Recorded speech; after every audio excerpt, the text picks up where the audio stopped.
M.O.D.O.K.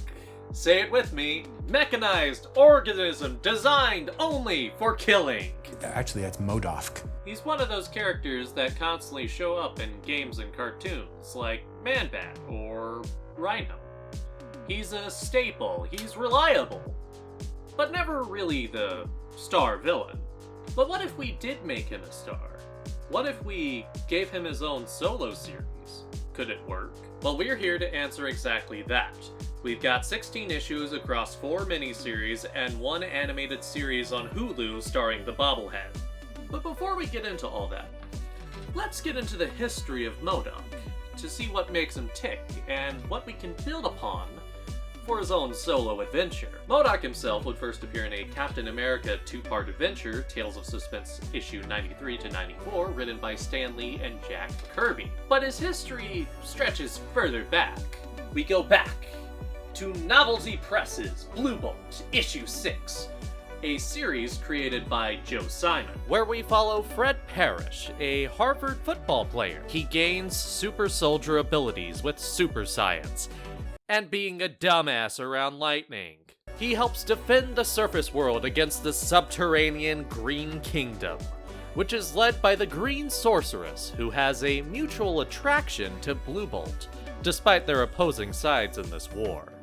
Jack Kirby would join Joe Simon on issue 2 of the series, making this the very first collaboration between the two. The two would stay on the comic until issue 10 of the series, where they would then go on to Timely Comics to create Captain America. Interesting. I wonder if there's another thread to M.O.D.O.K. that I'm totally not setting up. Let's skip to the important issue today. Authoritarianism! I mean, Blue Bolt issue 6. In this issue, we are introduced to M.O.D.O.K, a scientist who used cosmic rays to evolve himself. This resulted in his brain and head becoming larger at the cost of the rest of his body becoming weaker and smaller. He would have to build a machine to carry his new, weaker body. But that wouldn't be too hard with the evolution making him smarter and giving him telepathic abilities. M.O.D.O.K wouldn't return in Blue Bolt after this issue. But this idea of a malformed, chair-bound, telepathic antagonist would return in Prize Comics Black Magic issue 50, created by Joe Simon and Jack Kirby. But after that, we would get M.O.D.O.K in Tales of Suspense issue 93 to 94. Captain America infiltrates an AIM submarine, but little known to him, AIM's greatest weapon was turned on its creators. He was once just a man experimented on by AIM, but now he is their leader, their conqueror. He is M.O.D.O.K, a powerful telepath stuck in a sci-fi wheelchair. Yeah, you can definitely see that Jack Kirby pulled an idea out of his mental junk drawer. Besides the obvious similarities with the villain, we've got the blue-clad hero in the depths of our planet fighting for the love on the other side of enemy lines. The whispers of mutiny in Blue Bolt issue 6 are even more pronounced in this Captain America 2-parter. But now that we have M.O.D.O.K, let's see what they add to his character. In Captain America issue 133 by Stan Lee and Gene Colan, we get to peer into the psyche of M.O.D.O.K. He hates Captain America because he can wake up in the morning and not see a monster in the mirror. M.O.D.O.K used to see a similar reflection. We finally get to see him reflect on his past. He was an AIM scientist named George Tarleton. They threw him in the alteration chamber and made him M.O.D.O.K. He slew his persecutors and took over AIM, but he's still not happy. But still I remain a grotesque, pitiful freak, imprisoned in a nightmare form. Okay, we can work with this, an extremely powerful leader who hates looking at himself in the mirror. Alright, what else? Well, he expands beyond Captain America by becoming a common adversary of Hulk and Iron Man. In his Hulk appearances, he uses Gamma to change Betty Ross into Harpy, tortures Abomination, and AIM takes Bruce Banner's SHIELD parole officer and changes her into Miss M.O.D.O.K, which M.O.D.O.K falls in love with. So he is capable of love. We can use that. And we actually delve deeper into M.O.D.O.K's love with the Iron Man 1994 episode, Enemy Without, Enemy Within. This episode shows that M.O.D.O.K had a wife before his transformation. He temporarily throws away his allegiance to the Mandarin to get Iron Man to save her from his master's forces. A strangely well-written episode in the first season of Iron Man, where it's just a G.I. Joe ripoff. But hold on, you may have heard something a little odd, or maybe familiar. His master's forces. His allegiance to the Mandarin. That's right. Instead of being head of AIM in Iron Man 1994, he's a lackey, a role he'd take up in some of his more famous adaptations. And if you're a villain lackey, you always have the chance to mimic the greatest evil sidekick of all time. I can't hear you! All hail Starscream! One more time! Once we cross into the 21st century, M.O.D.O.K's uses would go into two different directions. Either he's a joke, or he's deadly. But there's this strange appeal to M.O.D.O.K that many creators have. If there's an open character slot, then they'll go for M.O.D.O.K. And some creators will go even further and create solo stories for him. So hopefully with everything we've learned about M.O.D.O.K, some creative teams can build upon the character's foundation. Let's begin with the first ever M.O.D.O.K series. In 2007, we got Supervillain Team-Up, M.O.D.O.K's 11, written by Fred Van Lente and drawn by Francis Portela. We start with a flashback before the experiment, where pre-M.O.D.O.K George is trying to understand why Monica Rappaccini isn't interested in him. She saw this as a one-night stand and finds him pathetic, which drives George to volunteer for the M.O.D.O.K program. Cut to the present, where we see M.O.D.O.K formulating a plan. A robbery to steal the Hypernova, a continuously exploding star trapped in a time bottle, from the Infinicide, a race of information-gathering beings from the end of time who record all the crazy events that happened in the Marvel Universe at that time. He hires D-lister villains, Nightshade, Armadillo, the Living Laser, Mintalo, and recurring Spider-Man foes, Puma, Spot, Chameleon, and Rocket Racer. M.O.D.O.K does actually get something interesting here. He's replaced the K in M.O.D.O.K with computing. He's trying to stray away from the instinctual need to kill. Now that is interesting. Unfortunately, the story isn't really about him. It's about this heist being an extremely bumpy ride of twists, turns, and backstabs. It's a lot of fun and funny at times, but it's not about M.O.D.O.K, even though Monica is the main antagonist of the book, and it kind of revolves around M.O.D.O.K. Well, that was kind of a bust, even though the book is good. But, good news, M.O.D.O.K fans. In 2 years, we get a big M.O.D.O.K push. M.O.D.O.K would become a mainstay on comedic cartoons like What The? And Superhero Squad. And he'd have a great, more serious adaptation in Iron Man Armored Adventures. And of course, we'd get M.O.D.O.K Rain Delay by Ryan Dunleavy.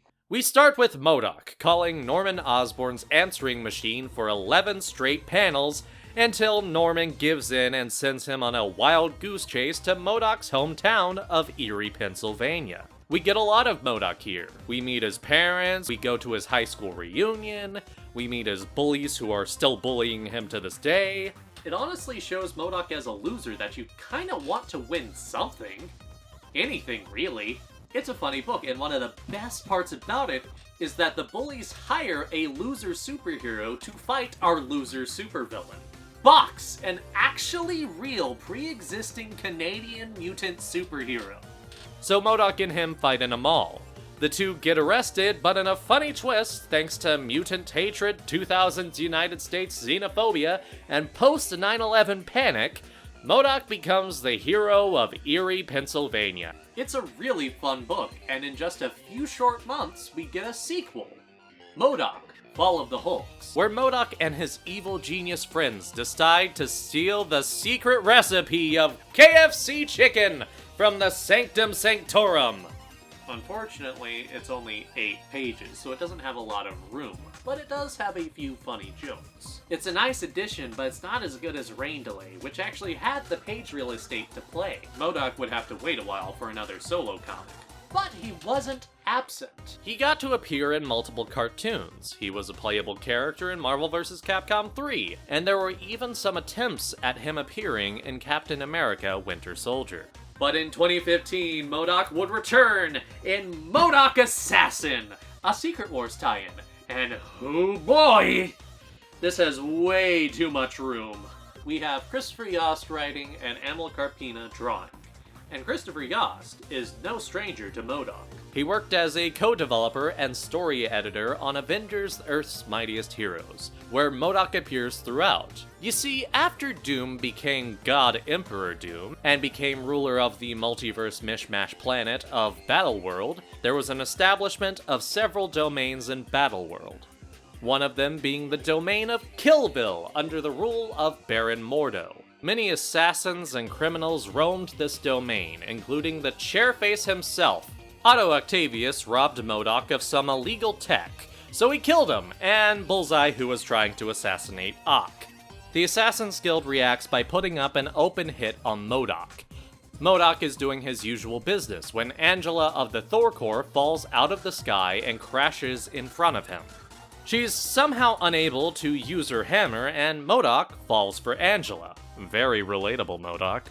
They team up to try to solve this mystery while being attacked by the Assassin's Guild, and Mordo summoning the Mindless Ones. The three groups come together in a clash in the third act. Ugh, this sounds like something that would take place over 2 to 3 issues, but the thin plot is bloated to 5 issues. It's non-stop action, and not in a good way. And like the other series we've spoken of, the art is great, but man, this feels like Marvel forced this to fill a trade. Unfortunately, M.O.D.O.K is kinda shallow here too. Fighting his killing instincts by falling for someone sounds interesting, but it feels like we're coasting on the surface here. And yes, I understand that this is supposed to be a funny book, so sometimes comedy should be the priority here, but this is not nearly as funny as the previous M.O.D.O.K solo comics. M.O.D.O.K would keep his head down after this, which is an impressive feat given how large it is. But this was not a willful isolation. He would show up in some cartoons during this time. But these appearances are in shows that are, let's say, less loved. He almost showed up twice in 2 live-action shows. In Agents of S.H.I.E.L.D., the character Superior was set up to become M.O.D.O.K, but was killed off before his full evolution took place, because Kevin Feige was planning to use him for a movie, and he yanked permission away. He would have shown up in New Warriors, played by Keith David as another character gradually becoming M.O.D.O.K. But the pilot wasn't picked up, and never aired because of homophobia. M.O.D.O.K would reappear in the next Marvel vs. Capcom, though, in the background, and unplayable. Things were not looking great for our favorite full-faced freak. But things would turn around at the end of 2019. Marvel announced that he would be getting a solo cartoon co-created by Patton Oswalt and Jordan Bloom, which would be in a shared universe of Marvel cartoons on Hulu, the greatest streaming service. You loved the Avengers, you suffered through the Defenders, now get ready for the Offenders! Starring Howard the Duck, Dazzler, Tigra, Hitmonkey, and M.O.D.O.K. Until 1 month later, when Kevin Feige took over Marvel Television from Jeff Loeb and canceled the Dazzler and Tigra and Howard the Duck cartoons. A shame too, since I really like Tigra and I would have loved to see Kevin Smith's Howard the Duck. That's right, Kevin Smith's Howard the Duck. Talk about a perfect match! Anyway, M.O.D.O.K and Hitmonkey remained and continued production. We would not see the fruits of their labor for some time, though. While we waited, he would make his first major splash in the mainstream as the main villain in Square Enix's Avengers, which bombed critically and financially. Jesus Christ, I liked it at least. Alright, it's been a rough set of years for M.O.D.O.K. But the M.O.D.O.K series premiered. It's out, and I'm sure there will be plenty more, and it's canceled after the first season. Okay. And how is that first season?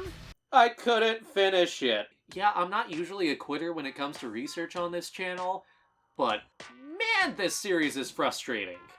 Like, it's not bad, but after each episode I finished, it would take me weeks to get back to the next episode.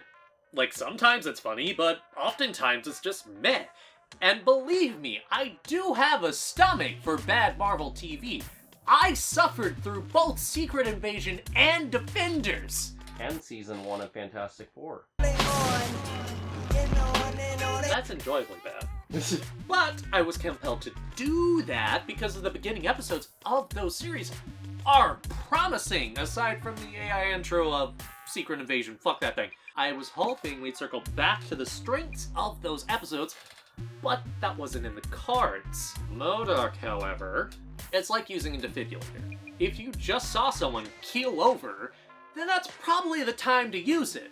But if they've been dead for a week, then it might be a lost cause. But I'm getting ahead of myself. Let's talk about the plot.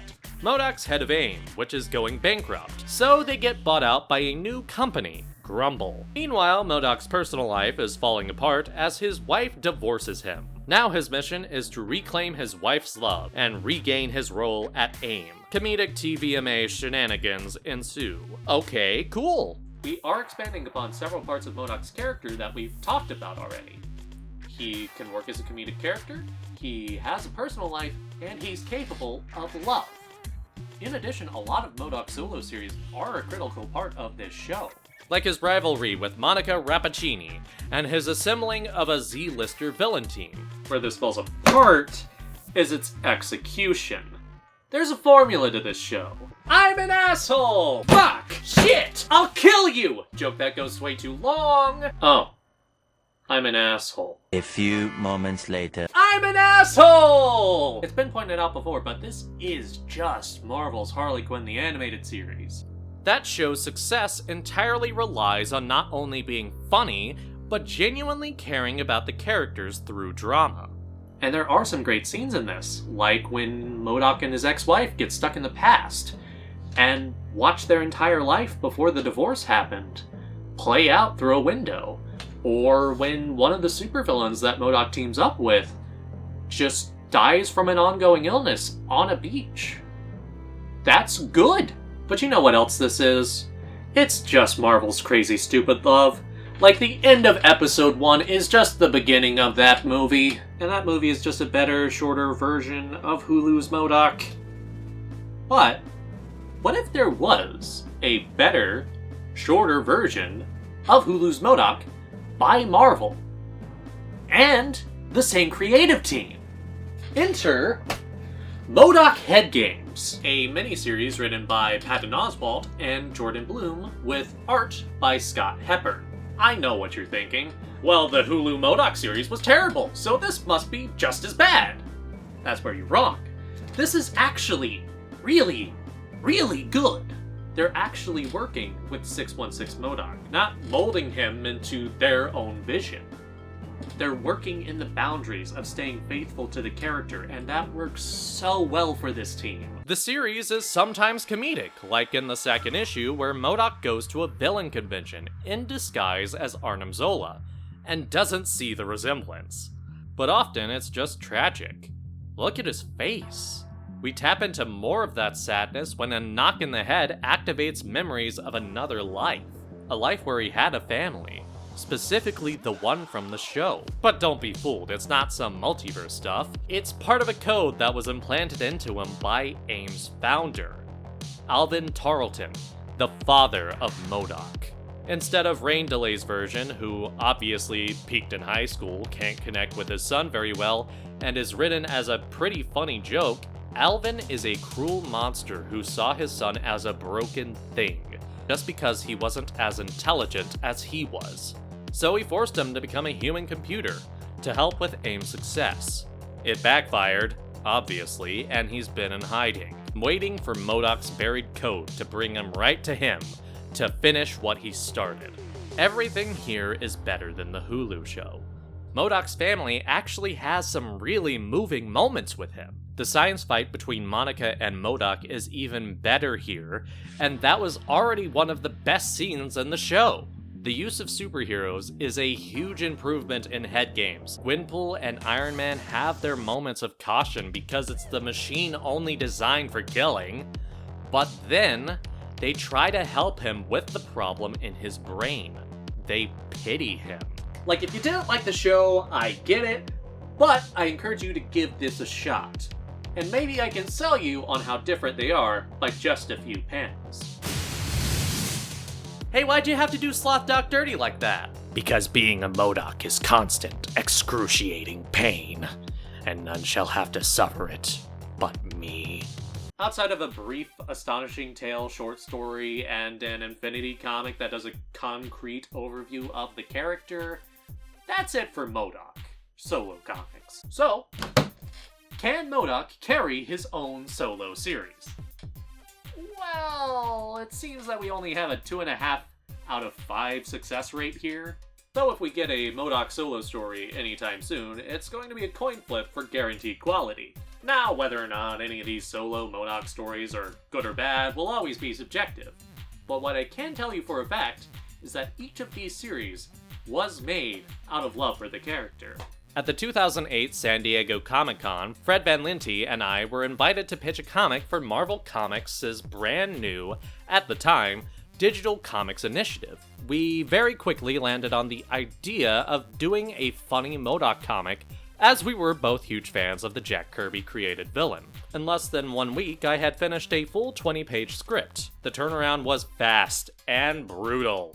I had to pencil, ink, color, and letter 5 pages a week for 4 weeks straight. I'd finish on a Friday, and the pages would be live the following Wednesday. It was such a thrill to see my name and only my name on a real 616 continuity Marvel TM comic. Almost every convention I've done since, someone brings copies to sign or asks for a M.O.D.O.K. sketch or just tells me how funny they thought it was. I'm really proud of what I managed to pull off, and it remains one of the most fun projects I've ever had.